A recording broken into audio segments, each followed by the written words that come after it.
turn this trailer into a tiny house. Before it goes up, must come down. Pull your cart, little boy.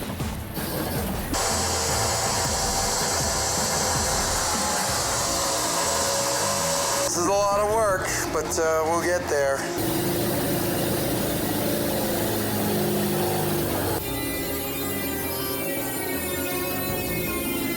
There's still more water coming out of that thing. Anyone else gonna go to the bathroom? You can't afford a nice door. Oh yeah? Cheap ass. Oh, that's it? Really? That's what we're gonna go with that?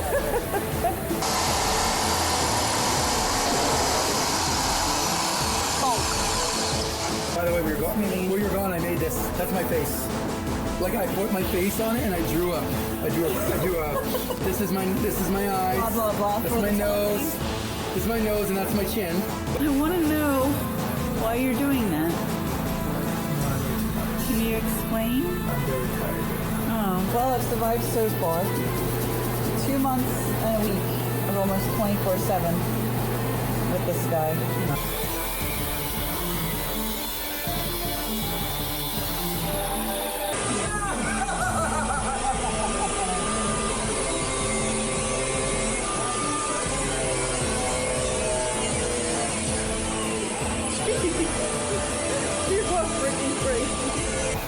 Don't do it! Don't do it! Don't do it! Don't even think about it! Don't even dream The about walls of the project. Oh, but the project. The moment you think about doing a tiny home, Go buy one. check yourself into a mental institution.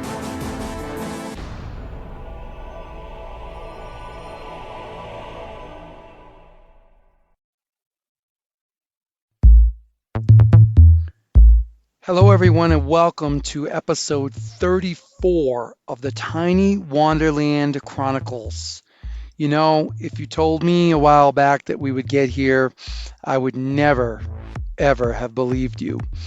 Episode 34 isn't really that long. Try to get through it as quick as I can. There are a lot of side stories that we're going to skip that have nothing to do with the making of the Tiny Wanderer, but I will touch on them a little bit, and if you want to know more, feel free to ask in the comments. We're going to jump right into it, and the last I left the kickstand on, who was formerly known as Little Coo, had come off completely. Well, who do you go to when metal on your Chinese bike breaks? You guessed it, you go to a welder, Robert. Robert was able to successfully weld Little Coo's kickstand back on, and I will tell you that even as all that she's been through, she still, to this day, has not lost her kickstand. These next clips up are, if you remember a couple episodes ago, I told you about Little Bear. Little Bear, I can't remember his real name. He was homeless and living under a bush up off of Cross Hollow Road, Providence. I think it was Cove Road. He was living in a public park under a bush and begging for money at Home Depot. I shared a few meals with him. I also drove him on my motorbike up to the canyon and gave him a towel and some soap to get clean because he desperately needed it. But he was becoming increasingly more and more unstable. I spoke with the authorities and they said they would have a talk with him, and what you're seeing is that conversation. They brought out the police, an ambulance. Ultimately, they let him go. I know what you're thinking, that Jay, if the guy was crazy, why did they take him to a mental institution? Well, here's the thing. In Utah, you can pretty much be insane on the street and not get committed unless you've done something violent. So even though he had made some crazy comments and that would have led to a crime had he gone through with them, it wasn't enough. But I tried my best. I saw him later that day when I met another interesting fellow, and if you look very carefully to the left of this picture, you can see Little Bear creeping around. That is Jacob. I met Jacob the night before in the Home Depot parking lot. Jacob and his brother were living out of their Yukon, regular size Yukon, and he had modified it to live out of it. And the funny thing is, you're never going to believe this, but when I returned to Cedar over a year later, guess who was still in the Home Depot parking lot? If you guessed Jacob, you're right. Now, a quick side story about Jacob is he was a victim of the campfire in Paradise, California. He lost everything he ever had and barely made it out with his life. So, last I knew, Jacob was in Provo making gun safes. So Jacob is getting his life back on track. So I wish Jacob well. As far as Little Bear, I returned to the Home Depot parking lot this September to try to find him, and people knew about him but did not know where he'd gone. My prayer is that he got the help he was supposed to get and that he didn't perish in the winter. Now, that was just me sampling a very delicious banana cake that I picked up at Quality Products. They make a lot of homemade food there. Little Coo chilling in the parking lot. Not sure what that picture's about. You could see Little Coo's name tag there. Not sure why I took that picture. I think I was showing off the baling wire. Some wrenches I bought. The fridge stocked up for the trip.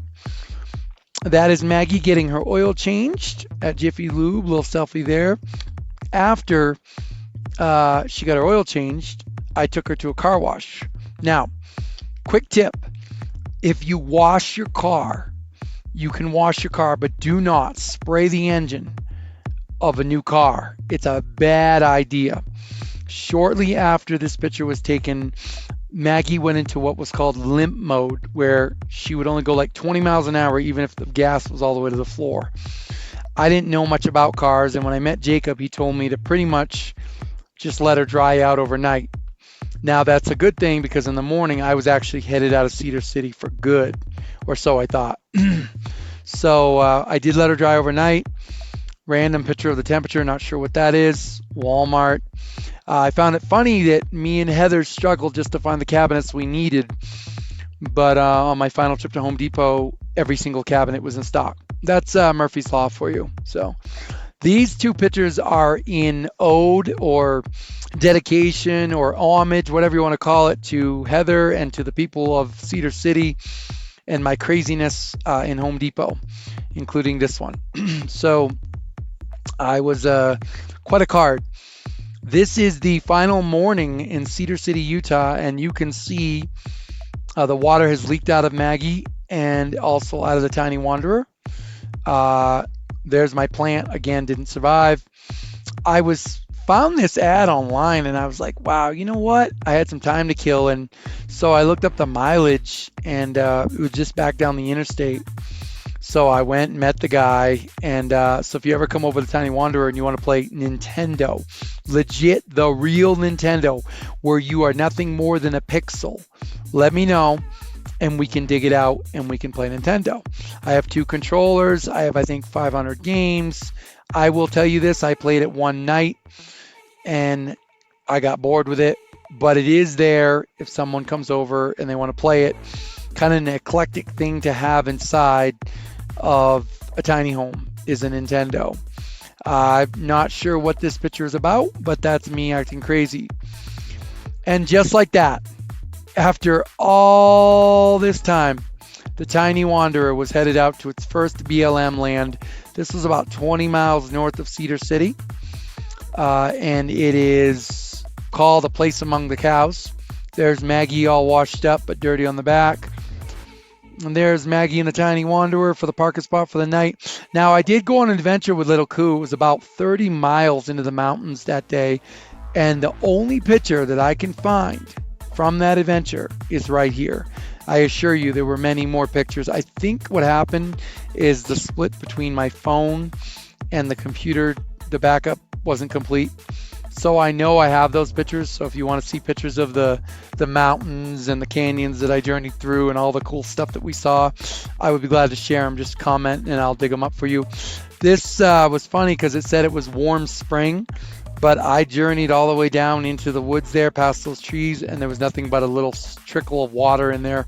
So just one of those false advertising things, I guess. But there is the second version of the shower.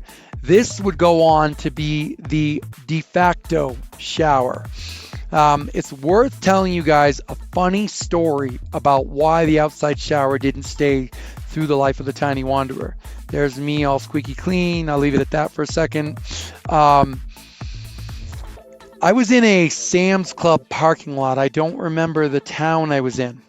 And just minding my business, taking my shower, got my soaps, got my suds up, going, just kind of singing to myself. It's probably, I'd say, about 5 o'clock in the afternoon. Wasn't quite sunset. All of a sudden, outside of my shower curtain, I hear, whoop, whoop. And I froze because there's only one thing in the world that makes that kind of noise. Root, root. And you guessed it. I poked my head out through the shower curtain and completely sudsed up. And there was a cop. And he was looking right at me from his car. And he said, "What are you doing?" And I said, "What does it look like I'm doing?" And he said, "That's what I thought you were doing. Come out here." I said, "Give me a minute." So I went back inside and, scrubbed off, rinsed off, put my towel on. I'm standing in the Sam's Club parking lot in a towel, bare-chested, talking to this cop. He said, "I don't think what you're doing is illegal, but I wouldn't make a habit out of it." Anyway, later on in life, we would eventually get a shower inside the Tiny Wanderer, but that is another episode. That is another lifetime, as they say. People ask me, why do I live this life? Why do I live such a crazy life? Why did I do it? What was I after? Well, I'm going to leave you with some pictures that really don't need words, okay? I did it for the freedom. I did it for the absolute utmost ability to control everything about my life. Later on in life, I would strike it big in stock.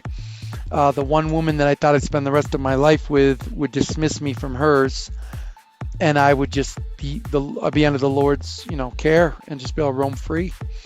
And yeah, so in the next episode, guys, in part 35, we're going to do the dedications and the thank yous, and you're going to see the Tiny Wanderer inside and out finished. Keep in mind that now in this time, and I normally don't release this information, but today is Saturday, September 18th, 2021. These photos you're looking at here took place in October 2020. So it's nice to catch up to the real world, but at the same time, the Tiny Wanderers underwent so many renovations. We're not going to get into those because that's not part of the Chronicles. You want to learn more about that, hey, buy the rights, or as they say, head on over to the TinyWanderland, where you'll see our new format, the excitement and the adventure of the Tiny Wanderland, and that is an ongoing process. So I will leave you with these photos, and they kind of speak for themselves as to the utmost beauty that it's sometimes words don't need to be words, okay? There just doesn't. All right, with that being said, I will see you guys in part 35, the final Tiny Wanderland Chronicles. That's next.